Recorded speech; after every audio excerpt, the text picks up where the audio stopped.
Joined in the studio by Aparna Bhatt. She is a lawyer who works on children's rights.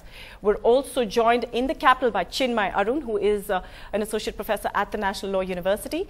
And we're also joined from Netherlands. We're joined by Hans Geit, who is the director of projects of Terre des Hommes, and he's in fact the key person under whose supervision that entire project was in fact carried out, and which has in fact made headlines across the world, because every country is of course woken up to this idea that Terre des Hommes in fact describes as of now as a cottage industry which they want to stamp out before it gets too big. So before we come into the context of India, let's actually ask Hans a little bit about the project. Hans, I just want to play devil's advocate just for a couple of minutes and ask you a little bit about this project.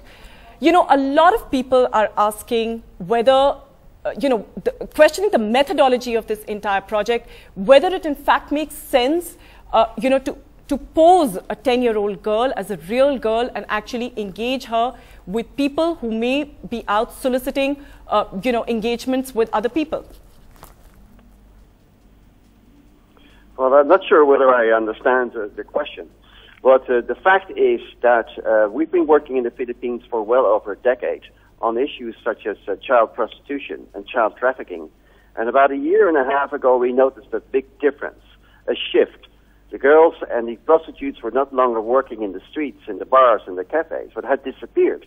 And we found out that they now were working from internet cafes.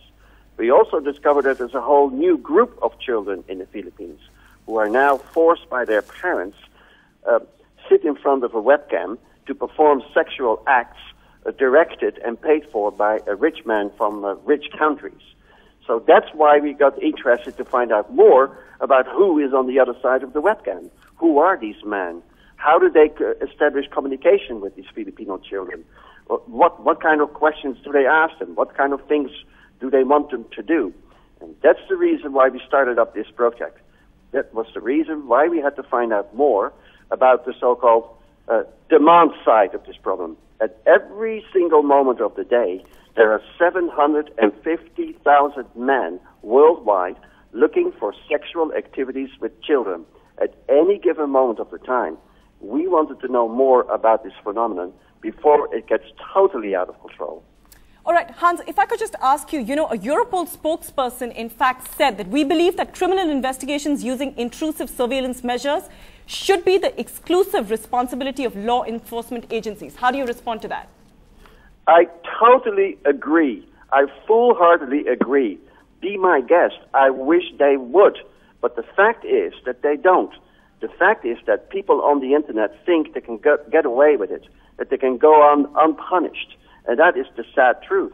Another sad fact is that worldwide, over the last 7 years, only 6 people have been convicted for these kind of crimes.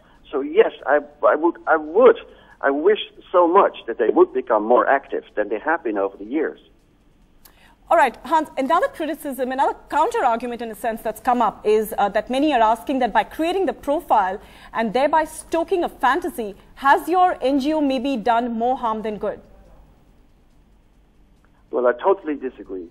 It was our objective, first and foremost, to highlight the scale and the nature of this new sinister phenomenon.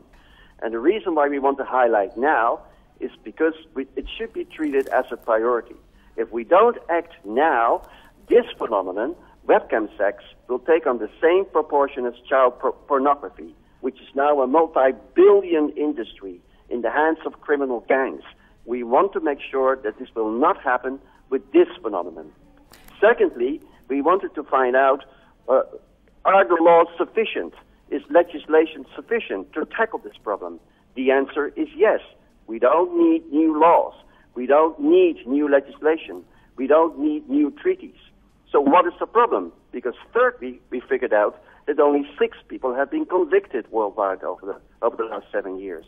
All right. Conclusion is that this phenomenon requires a new approach, a new way of policing, a new way of tackling this particular problem. If you develop a new way of tackling this problem, the first thing you have to find out, is it possible to identify these people? All right, It is very simple to get their identities.